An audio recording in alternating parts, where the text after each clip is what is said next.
Welcome, everybody, to Bring Change to Mind's Mental Health College and Career Pathways program. This is our first interview with Nikki Schoen for our College and Career Day series. So I want to get started and have you be introduced to new college career pathways and different ideas that you can explore throughout high school and beyond to see if it's a right fit for you. So, Nikki, could you tell us a little bit about yourself and what sparked your interest in mental health? Yeah. So my name is Nikki. I'm a board certified music therapist. And well, first the spark for me was music. I grew up with a lot of music in my life. My parents are both musicians, and I found that music was a really helpful outlet for me. Just with stress reduction and connection. There were so many ways that I was using music growing up. And so when I went to college, I didn't know what I wanted to do at the time, but I took an intro course to music therapy. I learned about it and it felt like the right fit for me. So that's what brought me to the field. Very nice. Can you tell me more about what music therapy is and Mhm. what it's like for your clients to be in those sessions? Yeah. So music therapy is an individualized experience. It's based on the relationship between the client and the therapist. And music is at the core, but the goal isn't always like to learn music or to learn an instrument. So you can actually go into music therapy like without any background in music, even if there's just like an interest, you didn't have any exposure, music therapy could be great for you. But the idea is that you're using music to help with other areas of your life. So whatever you bring into the session, whatever you want to work on, that's what music is being used for. It's just like, oh, it's like an entryway and it's a way to explore yourself. That's awesome. So, are students or clients using actual instruments? Are they writing? What are they Mhm. doing there? Yeah, so that both are yes, and it can also be a lot of other things. So it's really like based on the interests and what your needs are. So the beginnings of music therapy sessions, like the earlier sessions, start with building trust and rapport, and just creating a comfortable, safe space for you to explore and express yourself. And then we would decide together and assess like what tools we're going to use. So some people like to explore songwriting. Some people like to build confidence through learning an instrument. We use music just for listening to relax or reduce stress. So there's so many different ways to use music, but it's an individualized experience, so it can go in many directions. That's cool. Makes it a little less intimidating. Mm-hmm. Yeah, that's I think the point. It's like discovering music for you because we all have different relationships to music growing up. And then once you find like how you can really harness that and use it, it can be really beneficial. Yeah. Can you share a little bit about your educational background and any degrees or certifications that you obtained that were important for this journey? Mm-hmm. So, well, first in high school, I was doing like music for myself. I went to like a after school program, and I started to learn guitar just as a tool to learn songwriting. And then I knew that I wanted to go to Berklee College of Music because it's a contemporary music school. So there were a lot of options for jazz or classical, but I was listening to a lot of contemporary music, and that's how I related to music. So I went to Berklee to just pursue music in general, but not knowing what career path I wanted to take. And then I took a couple different intro courses. I took a business course, which I didn't feel like was for me at the time. And then I took intro to music therapy, and it was like a light bulb went off. I really just fell in love with it. So yeah, started there and then did the 4-year program at Berklee, followed by internship after that. Very cool. So for music therapy, you need a bachelor's to be able to practice. Is that correct? Hmm. Okay. Yeah, a bachelor, and then the clinical internship hours after that, followed by a board certified exam. Okay. All right. Do you need prior? knowledge of music to go into this degree? Like, should you know how to play an instrument or be able to sing? Hmm. Well, technically, no is my immediate answer because the program is like based on learning the introductory skills. So a lot of my first courses at Berkeley were intro to guitar, intro to piano, intro to psychology. It was all the intro courses. So I came in with my own background, different areas that I had some experience in, but I was also learning a lot of new things for the first time, which is good because you want that exposure so you can understand, the career as a whole, whether or not it's the right fit. And I think most programs are designed that way, where you get, little bits and pieces so you can understand if it's the right fit for you. But I do think like having some exposure to music and my background in music really helped me.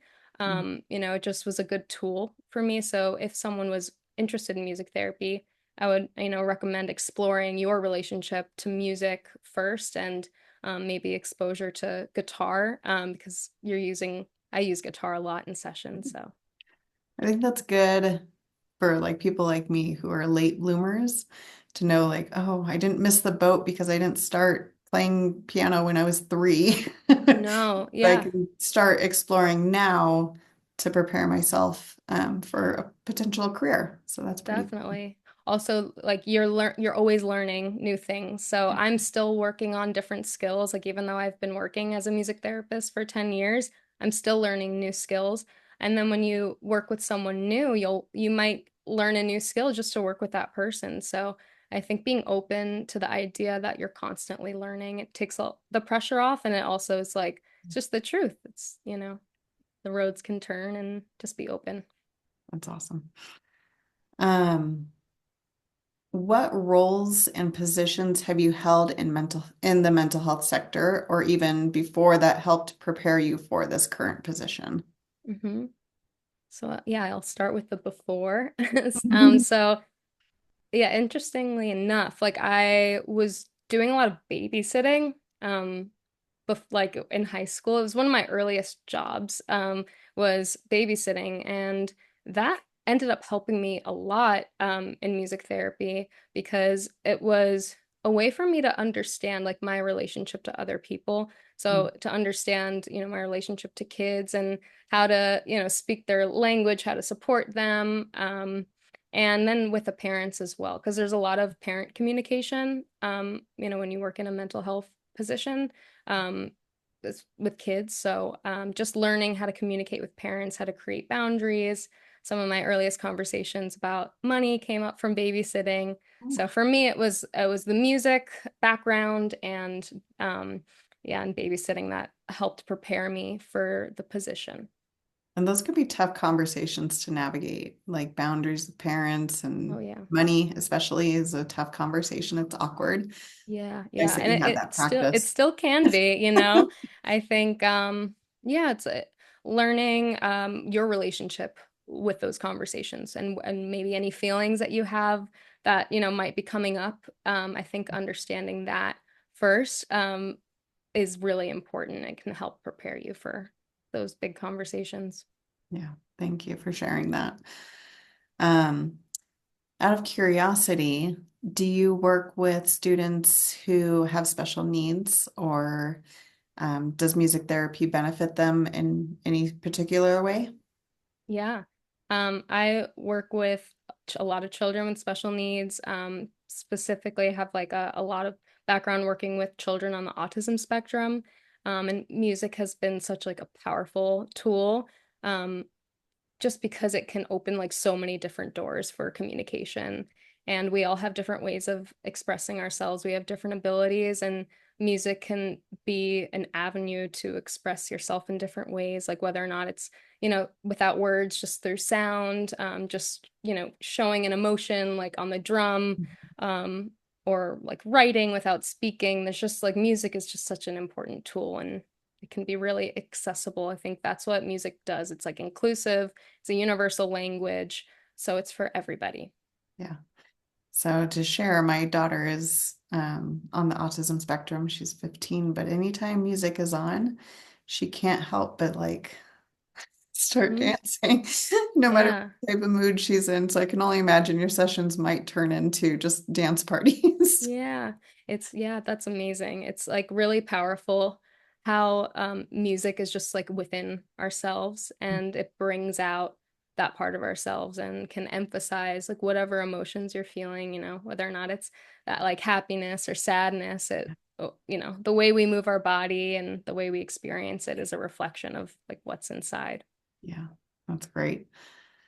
What are key experiences or turning points, or maybe some big challenges that you've faced in your career? What Mhm. did you learn from them? Yeah. Um, I think for me, like a turning point career-wise was my internship year, moving. So I grew up in New York. I moved to Boston for 4 years for college, and then I came back to New York in Brooklyn for my year of internship. And that was a good turning point. It was like my first time like really working in the field.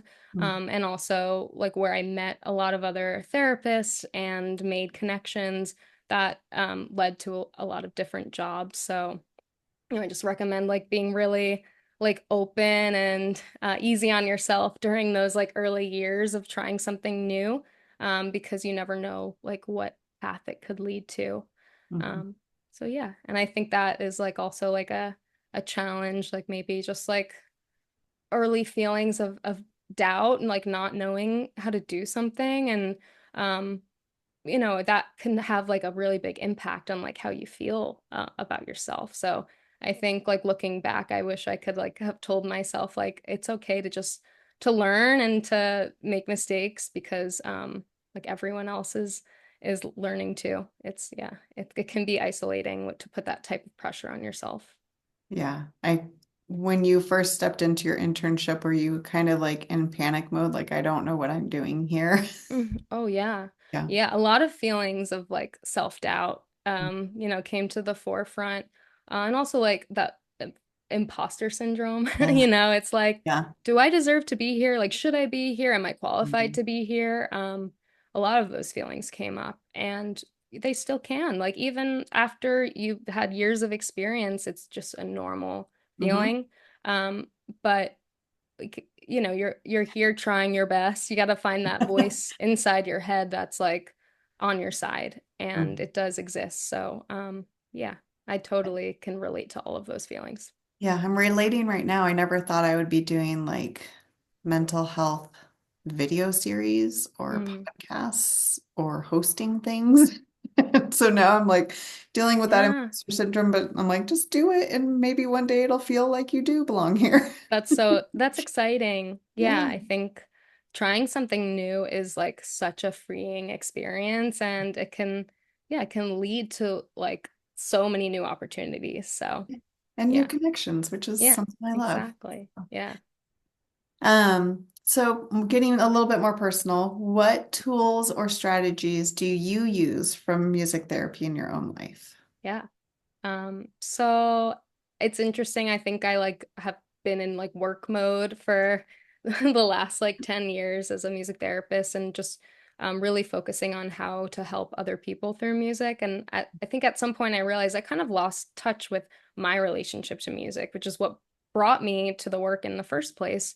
So I've been making an effort more recently to incorporate music into my life or not in a way that's like related to work. It's like a way that's like for me and like rediscovering that relationship with myself. So just like remembering those like earliest experiences with music, like picking up the guitar and writing a song like without judgment or listening to music, just, to help me um, I- focus or to help me like reduce stress, just finding the tools that originally helped me and using them for myself again. That's great. That's great. As someone who works in mental health, what do you do personally to maintain your mental and emotional well-being? Mm. That's a really good question. And I think it's one that um a lot of people who work in mental health like are constantly trying to work on and just remind themselves to use the tools. So I think a big one is asking for support and help.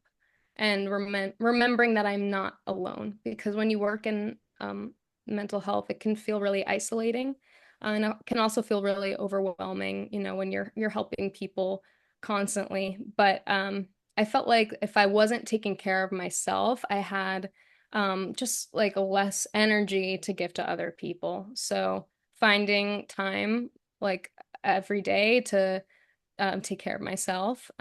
So yeah, I think like just little things, like I started using like essential oils at like lavender because it made me Yeah. feel relaxed. And I wake up and I put on lo-fi music because it relaxes me in the morning. It helps me get into a flow state and enter my routine. I use music to wind down at night. And I try and use music like creatively. So Yeah. yeah, I think it's using the tools, finding the tools that help you, remembering to use them and asking for support. So, yeah, you're not alone. Talk to friends, talk to family, teachers, whoever you feel comfortable with. Yeah. And I think you mentioned one that I don't know that you meant to mention, but routine is Yeah. really good for our mental health, and just relating that to music, like there's a pattern in music and a way things have to go together. And my husband's a professional drummer, and he was talking about, well, you have to know the theory in order to do all these things. And I'm like, Mm-hmm. a lot more complicated than I thought, but it is similar to routine, like things build on each other. Yeah. That's interesting that you say that because I think there's like an intuitive connection with music.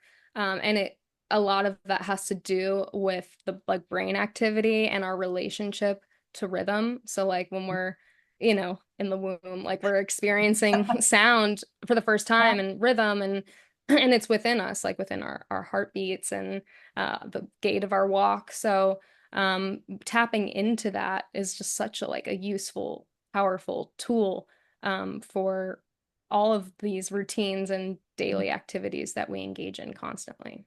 Yeah, that's awesome. I love that connection. I didn't think about it until now, and I was like, oh, wait. Yeah. Yeah, music is like within all of us. Mhm. What advice would you give to students or young professionals considering a career in music therapy? Hmm. Um, my advice would be to be open and to be easy on yourself and to be true to yourself. So when you are thinking about the future, like know that we don't have all the answers. We can just like try our best to, you know, go walk into a direction that feels right at the time, and that you can also change your mind later on. So my path like had a lot of twists and turns, but my only regrets is just like not like being true to myself and like trying something new. So I would say just be open and willing to, yeah, to try something. Yeah. So when you mentioned earlier that you went to college knowing it was music, Yeah. that was the topic, the theme for your life, but you weren't sure exactly what response do you wish you would have told all the adults who are constantly asking you your senior year, what are you going to do with your life? Where are you going to go after Mm. this? What do you wish you would have said at that point? Yeah. It's interesting. I think like when there's a lot, when you feel like unsafe in a conversation or there's a lot of pressure, um it's harder to like reach for that authentic answer. And I think at the time my authentic answer would have been, I don't know yet. Like, I'm just trying to figure it out. So I think my advice of like what I wish I would have said is just to be honest and to say like I don't know, but I'm like willing to try, and I might change my mind later on. Get ready. And that's okay. Oh, that's great. And then last question for you. What are two or three songs that are constant themes in your life, or songs or playlists that are helpful during challenging times? Mm, like really good questions. You ask a lot of good questions. Um, the first song that comes to mind is a Fleetwood Mac song called Dreams. Yeah. It's like a friendship song, it's a family song, it's a me song, it's a sad song, it's a happy song.